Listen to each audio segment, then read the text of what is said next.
Hello there, my name's Pointy from PPH. Today we're fixing a float valve. Now this is a ball valve because it's got a ball on the end.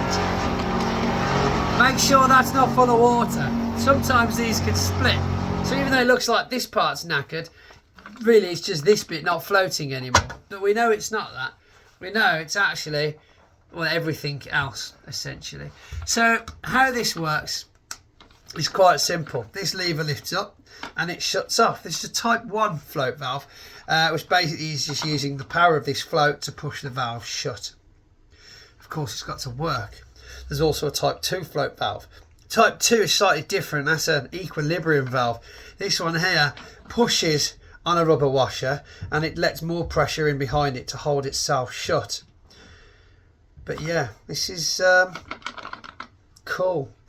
We've got a ball valve repair kit over here as well, and this has got quite an interesting range. As you can see, it's going to have the white cone out the middle here, some spare washers here. It's also got some rubber pads for turning the water off, which we'll have a look for in a minute.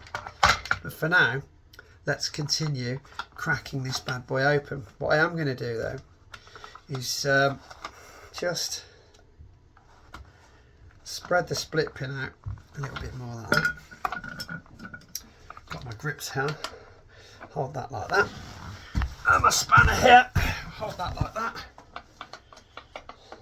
And of course these things are usually been sat in water for a long time. Is this even going to work? Probably not, because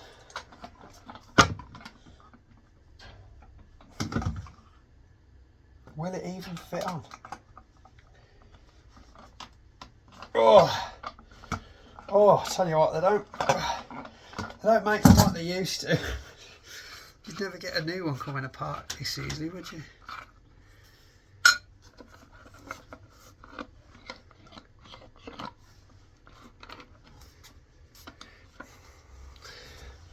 Perhaps we should remove the split pin.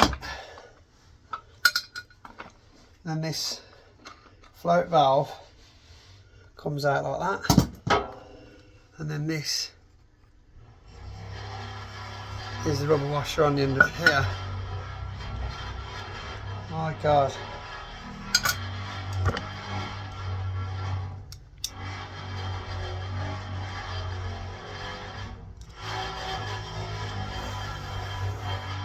That is truly cabbage, isn't it?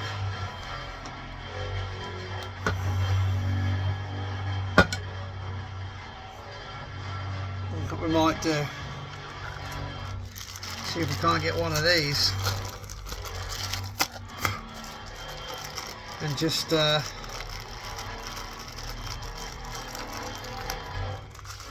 put you back up there, and this should, oh, very nicely fit on the end of there like that. Whilst we've got this out, what we'll try and do is just poke this out here.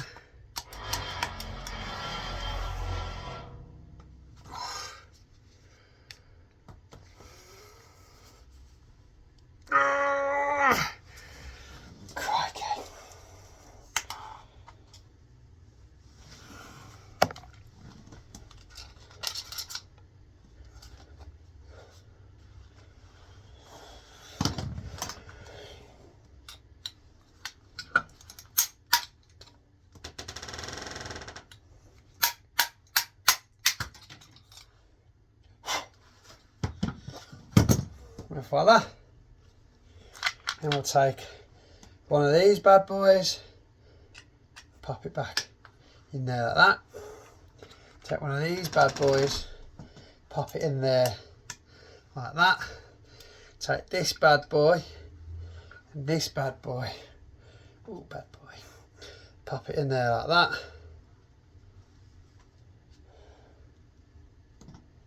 Try and gouge this out. So, every day is a school day. We're currently cleaning out the opening there. It seems like a recess. And this There's the contents of that recess. What I'm going to try and do now is make sure that's clear. We take this new rubber washer and then try to see if we can force it back in there like that. Look. Just use the end of my screwdriver.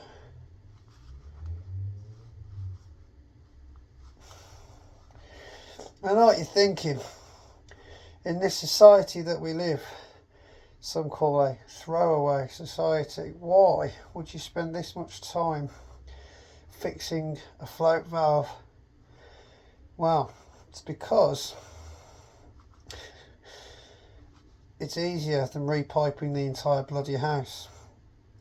And I don't really want to touch the pipework. It's also a very old system. I don't really want to touch the system either. So all in all, it just seems to be the safest bet. And also sometimes it's just nice to fix things, isn't it? You're like, look, there you go, look. See, look, put the new washer inside. Now that, when the lever lifts up, the hole in the bottom is going to push onto the end of the nice new cone that we've just fitted.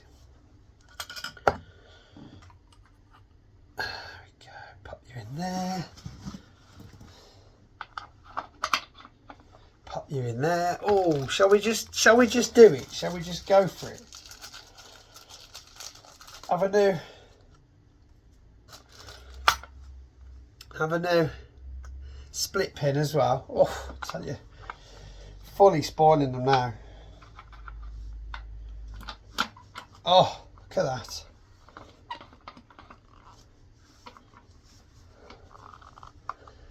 They're called a split pin. You'll never guess why. It's because it's a pin that's split.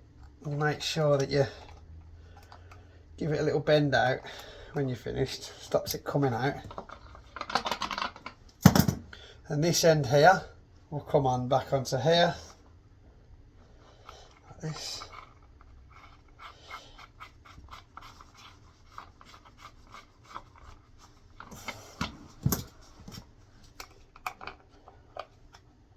Now this bit of melamine pipe here dips down into the bottom, draws the opening further down into the cistern, so when it's filling up it's a bit quieter.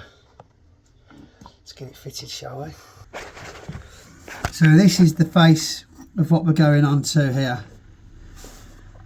And you can see I've just tried to give that a bit of a clean, but to be certain what you can do, just give it a little sand.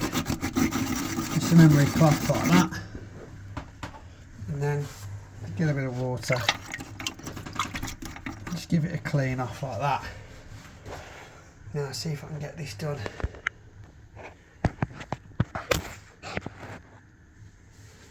It's a bit interesting. Let's see if I can do this.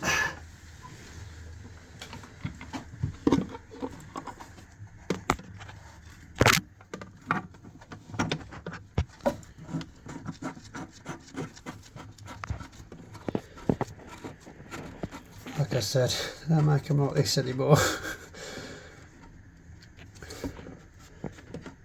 There we go. And then we'll hold this perfectly still with the grips, tweak that up with the spanner, and believe them, the job should be a good one. Hold that perfectly level like that.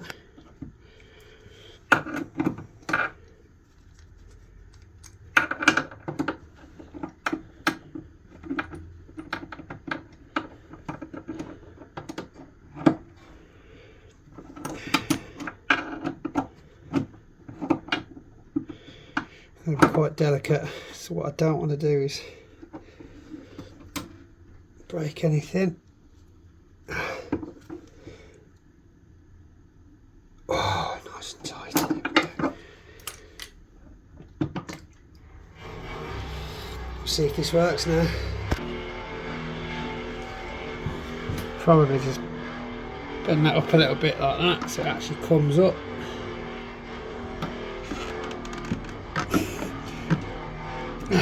go. Turn the water on.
Tap stop dripping.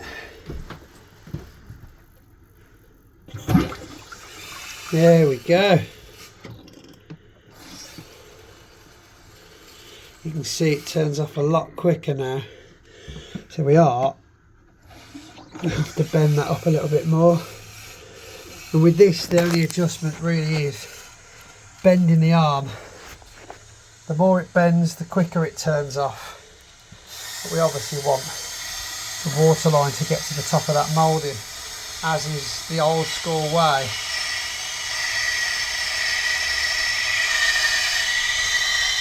Oh yes, sounds like an old toilet filling up, doesn't it?